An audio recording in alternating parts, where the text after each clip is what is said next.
Two pioneers in the field of children's cognitive development are Lev Vygotsky and Jean Piaget. Both of these psychologists were active during the 20th century, Vygotsky from the Soviet Union and Piaget from Switzerland. Piaget saw the importance in education and published over 40 books and more than 100 articles or chapters on child psychology. Piaget saw learning as a biological, natural process and considered 4 developmental stages: sensor-motor, pre-operational, concrete operational, and formal operational. Through a series of environmental interactions, the child became more and more apt to think independently and solve problems. The process of applying what one knows was defined as assimilation.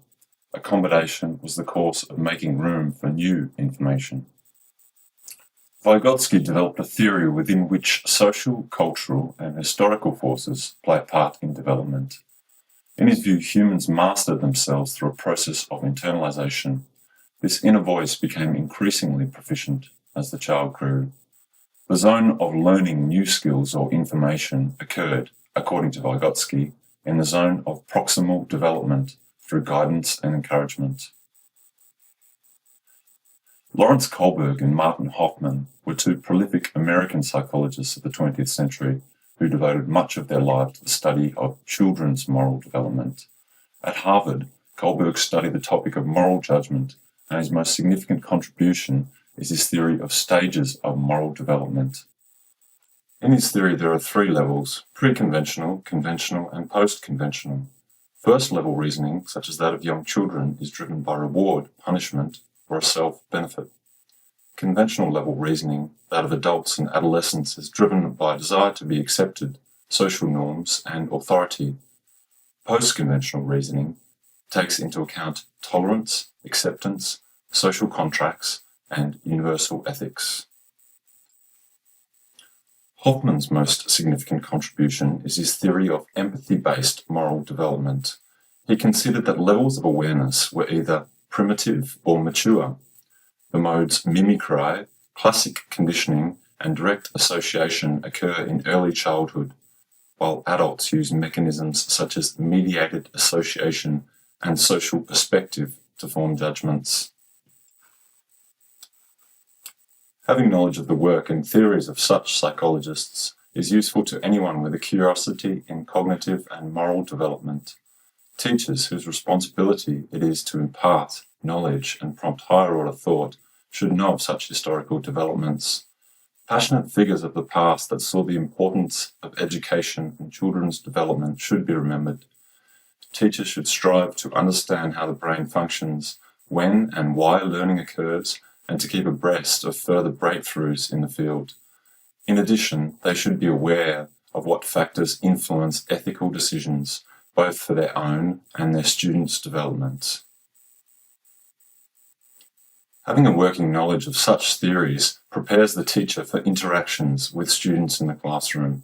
Given that much of the theories pertain to different age groups, these insights can help the teacher to identify what factors may be affecting the decision-making abilities and cognition of the members of the class. Year 2 students, for instance, would be at the pre-operational stage of cognitive development, at a primitive mode of ethical development, and respond well to repetition and group work. They are just starting to develop a sense of self and learning how their actions affect others. In knowing about stages of children's development, teachers can more effectively prepare coursework, minimize disruptive behavior, and interact with students. Cognitive development can be clearly seen in the study of mathematics, numeracy in particular. Young children initially learn numbers, then the signs, addition, subtraction, multiplication, and division, then to perform these operations.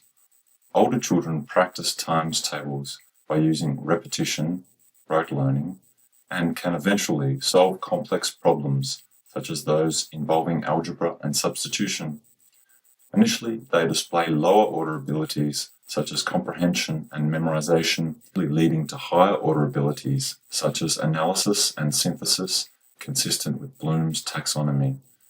Given that mathematics only has one answer, students only have to think objectively, and the brain does function just like a computer, operating from the basis of what is known, while at the same time allowing for new information to filter in.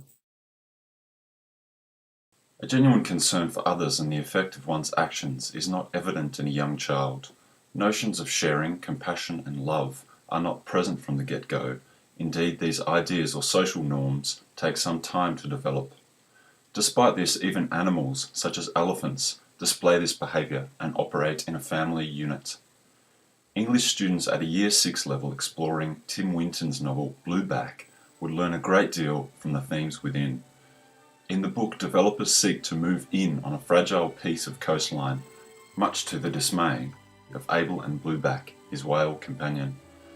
Such a text highlights environmental issues, family strains, right from wrong, and universal ethics, and any student with a thorough understanding will display much development.